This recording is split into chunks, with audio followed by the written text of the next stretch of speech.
Psycho மாதிரி நடந்துக்கிறார் அப்படிங்கிறதுக்கான என்ன முகாந்திரத்தில் நீங்கள் அப்படி சொல்கிறீங்க? ஏய் தம்பி, இவர் தானே அவங்க அப்பா அப்படின்னு சொன்னால் நம்பணும். அது எப்படி நீங்கள் ஆதாரம் கேட்பீங்களா அம்மா கிட்ட? எந்த மனைவியும் தன் கணவனை வந்து பொது வெளியில கொண்டு வந்து இவர் வந்து சைக்கோன்னு சொல்ல மாட்டாங்க. உங்க கட்சியில் இருக்க நிர்வாகிகளை வார் ரூம் வச்சு அடிக்கிறான், நைட்டு அடிக்கிறான், ஐட்டம்னு போடுறான், அசிங்கமா போடுறான். நீங்க அறிவுள்ளவனா இருந்தா என்ன செஞ்சிருக்க? யார் நீ யார்? நீ அடாலே போறையா இல்லையா? அம்பலம் அவரையா இல்லையா? நீ யாருன்னு சொல்லு. நீ எப்படி தமிழ்நாட்டை ஆள முடியும்? திங்க் தமிழா நேயர்களுக்கு வணக்கம். வணக்கம் சார். நடிகர் விஜய் அவர்களின் மீது அவங்க மனைவி வந்து ஒரு குற்றச்சாட்டை வச்சிருக்காங்க. அது இவருக்கு இந்த தேர்தலில் எந்த மாதிரியான பின்னடைவை கொடுக்கும்னு நினைக்கிறீங்க? சார், நிச்சயமா வந்து இப்போ நீங்க என்ன வேணா சொல்லுங்க, ஒரு தலைவர் திருமணத்தை கடந்த உறவுல இருக்கிறாரு, என்கிட்ட உறவுலயே இல்லைன்னு சொல்லி ஒரு குற்றச்சாட்டு சொல்லும் போது பாத்தீங்கன்னா அது வந்து ஒரு தலைவருக்கு வந்து பாத்தீங்கன்னா எந்த மாதிரியான வந்து அந்த இமேஜ் வந்து டேமேஜ் பண்ணுறத முதல்ல பார்க்கலாம். ரெண்டாவது கேட்டால் அவர் வந்து உளவியலா வந்து அன்ஸ்டேபிள் சொல்லும் போது அப்ப இது ரெண்டுமே வந்து பாத்தீங்கன்னா நம்ம வந்து பர்சனல் சொல்லிட்டு கடந்து போக முடியாதுல்ல. மற்ற விஷயத்தை நீங்கள் சொல்லலாம். அப்போ நீங்கள் பெண்களுக்கான அந்த பாதுகாப்புன்ற விஷயத்தை நீங்கள் பேச முடியுமா? ரெண்டாவது நீங்கள் எது பேசலாம் இனிமேல் வந்து பார்த்தீங்கன்னா அது வந்து உளவியலாக இவர் வந்து பார்த்தீங்கன்னா அன்ஸ்டேபிளுங்க இவர் அப்படின்னும் போது அப்போ இது எப்படி நம்ம வந்து எளிதாக இது வந்து நிறைய பேர் சொல்கிறாங்க, இந்த பர்சனல் சொல்கிறாங்கல்ல, இது பர்சனல் விஷயம் நம்ம விவாதத்துக்கு எடுத்துக்கூடாதுன்னு பல பேர் சொல்கிறாங்க. இல்லை சார், நீங்கள் சைக்கோ பார்த்துன்னு சொல்லும் போது சைக்கோன்ற போது அது எப்படி பர்சனல் ஆகிடும்? ஒருத்தர் பைத்தியம் இருக்கிறாங்க, பைத்தியம் என்ன வேணா பண்ணுவாங்க. இல்ல இவர் ஒரு சைக்கோபாத், இவர் வந்து ஒரு சைக்கோ மாதிரி நடந்துக்கிறார் அப்படிங்கிறதுக்கான என்ன முகாந்திரத்துல நீங்க அப்படி சொல்றீங்க? அதுவுமே சும்மா வதந்திகள் தானே. இப்ப என்ன எடுத்துங்க, உங்களெல்லாம் சொன்னா கஷ்டமாட்டோம், என்னையே நான் சொல்லிக்கிறேன். இப்ப நான் வந்து ஒரு மென்டல்னு வச்சுக்கோங்க. யார் சொல்லுவாங்க? என் டாக்டர் சொல்லணும். ஃபேமிலி டாக்டர் வந்து அவர் வந்து சேகோரா வந்து ஒரு மென்டலுங்க.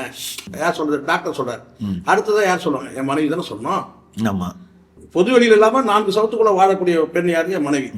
அப்ப அவங்க முடிவு பண்றாங்க சேகோரா வந்து ஒரு மென்டலுங்க அப்படின்னு சொன்னா நீங்க ஆதாரம் கொடுங்கன்னு கேட்பீங்களா? இதுல மனைவியினுடைய குற்றச்சாட்டு இவர் மனநலம் பாதிக்கப்பட்டிருக்கிறாரு, சிக்கல்ல யார் சொல்ல முடியும்? அப்படி எதுவும் இல்லையேன்ற. இல்ல சார், அவங்க தானே சார் புழங்குறாங்க. உங்க இவர் ஏமாத்திட்டாருன்னு சொல்றாங்க சார். அதுதான் நானும் சொல்றேன்.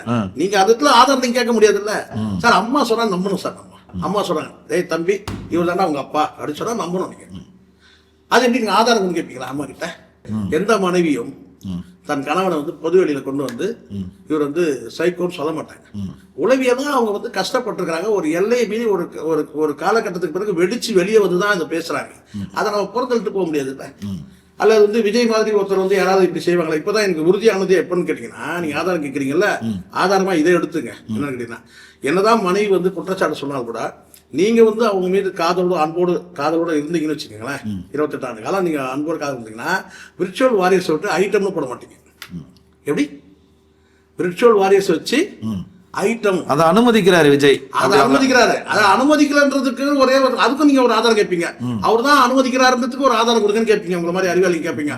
அதுக்கும் நான் சொல்றேன் கேட்டீங்கன்னா, ஏன் இது வரைக்கும் என் குடும்ப விஷயத்துல யாரும் தலையிடாதீங்க அப்படின்னு ஒரு அறிக்கை பதிவிடாங்க சொல்லிட்டு ஒரே ஒரு அறிக்கையா விட்டேன். உங்க குடும்பத்தை பத்தி இவ்வளவு வந்து தரக்குறமா பேசுறாங்க சார். உங்க கட்சியில் இருக்க நிர்வாகிகளை வார் ரூம் வச்சு அடிக்கிறான், நைட்டு அடிக்கிறான், ஐட்டம்னு போடுறான், அசிங்கமா போடுறான். நீங்க அறிவுள்ளவனா இருந்தா, அன்ஸ்டேபிள் இல்லாம நிலையான மனிதராக இருந்தா என்ன செஞ்சிருக்கும்? ஒரு அறிக்கை ஒண்ணு. யாரும் வந்து கண்ணிய குறைவா என் குடும்பத்தையோ யாரையும் வந்து நீங்க வந்து கட்சியினர் யாரும் பேசாதீங்க. வெளிநபர்கள் பேசினா அது நான் வந்து சட்டப்பூர்வ நடவடிக்கை எடுக்கிறேன். இந்நேரம் மாற்று கட்சியினர் பண்ணால் கூட சட்டப்பூர்வமா நான் நடவடிக்கை எடுப்பேன் அப்படின்னு ஒரு அறிக்கை விட்டுருக்கலாம், எச்சரிக்கை விதமா. இல்லையா? பண்ணலையே. ஆனா திரிஷாவுக்கு மட்டும் பொங்கன.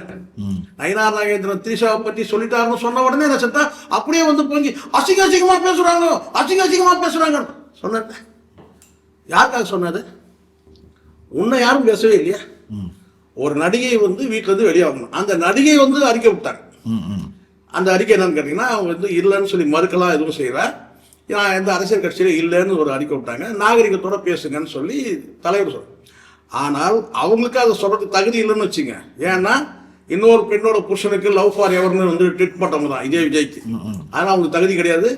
நாய்க்குட்டி தூக்கி வச்சுக்கிற போட்டோ வெளியிட்டது அவங்க தான், லிப்ட் கிட்ட போற மாதிரி போட்டோ வெளியிட்டது அவங்க தான், தனி விமானத்தில் டிராவல் பண்ணது அவங்க தான். இப்படியே இருந்ததுனால அவங்களால சொல்ல முடியாது எனக்கும் விஜய்க்கும் எந்த தொடர்பு இல்லைன்னு அவங்க சொல்லல. கட்சிக்கும் எனக்கும் தொடர்பு இல்லைன்னு சொல்றாங்க. எந்த அரசியல் கட்சியிலும் நான் இல்லை, ஸோ இப்படி தான் இருக்கு. அப்படி இருக்கும்போது அந்த த்ரீஷாவாவது அந்த அறிக்கை விட்டாங்க. நீ அதை கூட செய்யாம நேரா ஸ்டேஜில் வந்து நின்று அசிங்கமா பேசுறாங்க.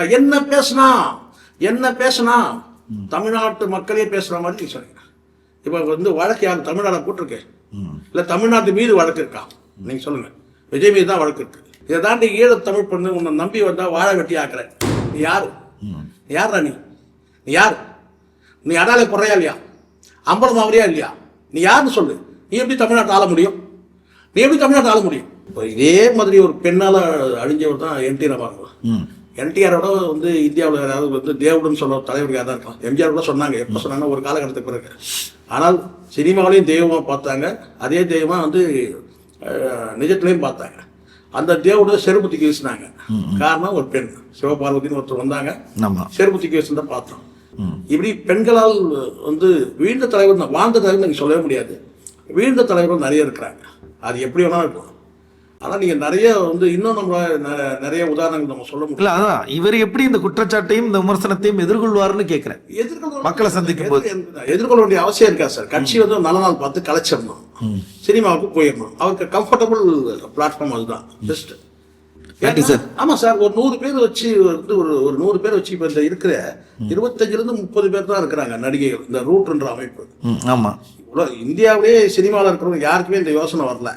நடிகைகளுடைய கால்ஷீட்டை மொத்தமா வாங்கி வச்சு வியாபாரம் பண்ணணுன்றது. கிட்டத்தட்ட ஒரு 25 பேர் இருக்கிறாங்க. அதை விரிவாக்கம் பண்ணலாம். அடுத்தது வந்து பார்த்தா எல்லா டோலி விட்டு வந்து மல்லு விட்டு ரூட்டன் நீங்க சொல்றது ஜெகதீஷ் அவர்களுடைய அவரோட ரன் பண்றது இவருடைய பினாமி. என்ன சொல்றோம், அந்த கட்சியில இருக்கிற வந்து ஒரு இணை பொருளாதார பெண்களை வச்சு நடிகைகளை வச்சு வியாபாரம் பண்ணாங்க. அந்த வியாபாரத்தை விரிவாக்கம் பண்ணலாம். ஒரு பெரிய வந்து ஒரு மார்க்கெட்டிங் பண்ணலாம் இந்திய அளவில். அதை செய்யலாம். அரசியல் கட்சியில் வந்துட்டு நீங்கள் இதெல்லாம் வந்து பார்த்தீங்கன்னா இங்கே அரசியல் கட்சி நடத்துகிற அளவுக்கு உங்களுக்கு வந்து அதுக்கான தகுதி இல்லைன்றதான். இது போன்ற ஒரு நடிகைகளை வச்சு ஒரு ரூட்ன்ற ஒரு அமைப்பை தொடங்கலான்ற அந்த யோசனை வந்து யாருக்கு வந்து ஜெகதீஷ்க்கு வந்துட்டா கூட நீங்கள் என்ன சொல்லணும்? என்னெல்லாம் மையப்படுத்தி இதெல்லாம் நீங்கள் போய் வெளியே போய் என்ன பண்ணிக்கன்னு துரத்தி விட்டுருக்கணும். ஆனால் இன்றைக்கும் வந்து நிழலாக இருக்கிறது ஜெகதீஷ். ஸோ இன்னொரு பக்கம் வந்து பார்த்தீங்கன்னா வந்து மற்ற விஷயங்கள் மற்ற விவகாரம் அத்தனை விவகாரத்தையும் வந்து குஷியானது மற்ற விவகாரம் கட்சியெல்லாம் நினைச்சிடாதீங்க. கட்சியை தவிர்த்து மற்ற விஷயங்கள்லாம்.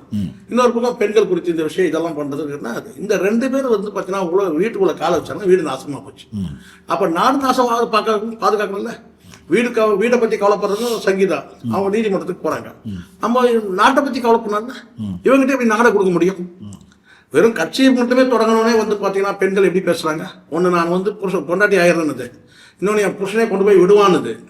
இதுங்களை வச்சு எப்படி வந்து அரசியல் கட்சி நீங்க சொல்லுங்க. அப்போ அழித்து ஒழிக்கப்பட வேண்டிய கட்சி இது டிவிக்கே தானே, விடலாமா? அதெல்லாம் இது அடுத்தடுத்த கூட்டங்களில் வந்து ஒரு வேலை நடக்கலாம். நான் சொல்கிறேன், அப்படியே நீங்கள் சேகவாரநாத் சொன்னார்னு சொல்லிட்டாங்க, நடந்துச்சுன்னா என்டி ராமராவுக்கு என்ன மரியாதை கிடைச்சிது? செருப்பு வந்து விழுந்தும் அவர் இடது கையால் அந்த செருப்பு தூக்கி போட்டார், செருப்பை காட்டியே போட்டார். அந்த மாதிரி ஒரு சூழல் கூட ஏற்படலாம் ஒரு வேலை. சொந்த கட்சியினர் நான் சொல்ல பாருங்க, சொந்த கட்சியினரால் வந்து பார்த்தீங்கன்னா இன்னைக்கு பெரிய அளவில் வந்து விஜய் விமர்சிக்கப்பட்டிருக்கிறார் உண்மை. நேற்று வரைக்கும் வந்து இருந்து வர சங்கீதாவுடைய குற்றச்சாட்டுக்கு பிறகு விஜயோட நிலைமை வேற, டிவிக்கோட நிலைமை வேற. இதான் உண்மை. அது எதிரொலிக்கும். கொஞ்சம் வெயிட் பண்ணுங்க, காத்திருப்போம். பரபரப்பான அரசியல் சூழல்ல நாளுக்கு நாள் வெவ்வேறு விஷயங்கள் ட்ரெண்ட் ஆகுது. மீண்டும் அடுத்த சந்திப்பில் அதை சார்ந்து பேசுவோம் சார். நன்றி. நன்றி.